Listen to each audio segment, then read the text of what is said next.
Hello scientists and welcome to today's video on planets in our solar system.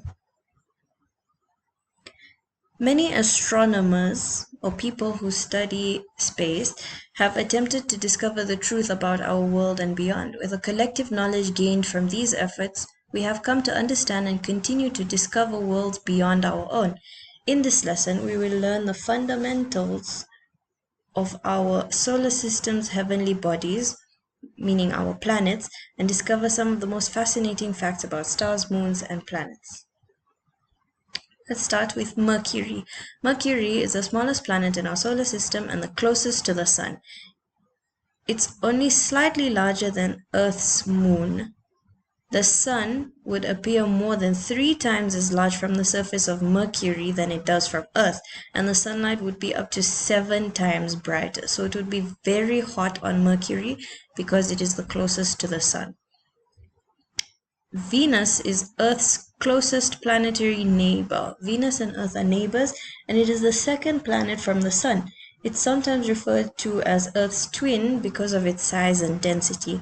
Even though Mercury is closer to the Sun, Venus is the hottest planet in the solar system, and its surface temperature is approximately 475 degrees Celsius. That is very, very hot.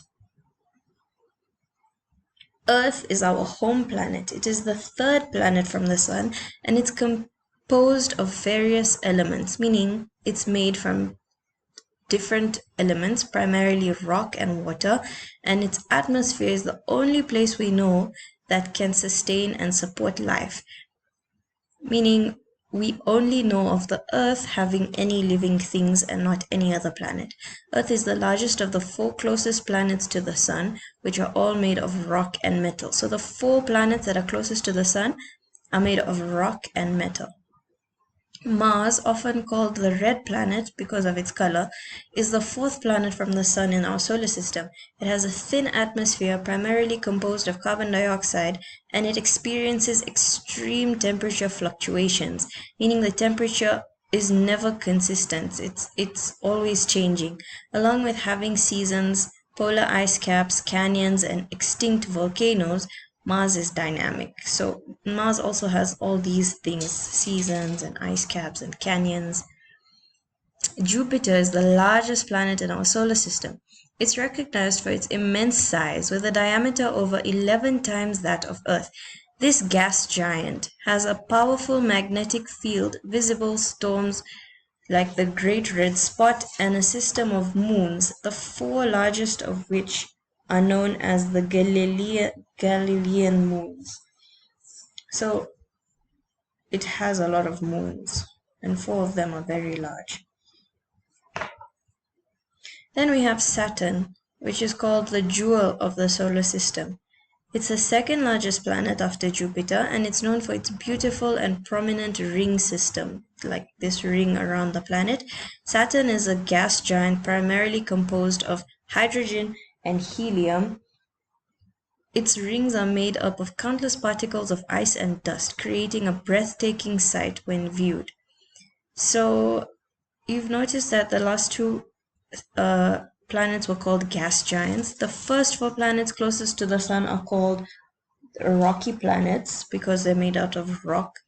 And then the following planets are called gas giants because they mainly consist of gas. Uranus is the 7th planet from the Sun. Like Jupiter and Saturn, Uranus has an atmosphere composed primarily of hydrogen and helium, but it also contains methane. Uranus rotates on its side, unlike most of the other planets, making its axis almost parallel to its orbital plane, which contributes to its unique seasons. So remember how Earth has an elliptical orbit which allows it to have seasons. Uranus rotates on its side and its axis is parallel to its rotation. So the seasons on Uranus are very different compared to Earth. Neptune is the 8th planet in our solar system and is primarily known for its bluish hue and is recognized as an icy giant due to its composition of icy substances. It's the most distant planet in our solar system, meaning it's the furthest away from the Sun, and it has 14 known moons, with Triton being the largest and most well-known among them. Okay, you can research and gather information about the planets in our solar system using reputable sources. Make sure your sources are reliable.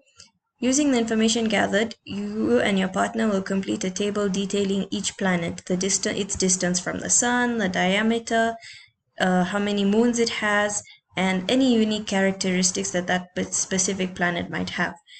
And then you will create an appealing table with your partner, ensuring that all your information is organized and presented clearly. And you can also use pictures or any other graphics you can draw and enhance your presentation. And you will submit this to your teacher. It can look something like this.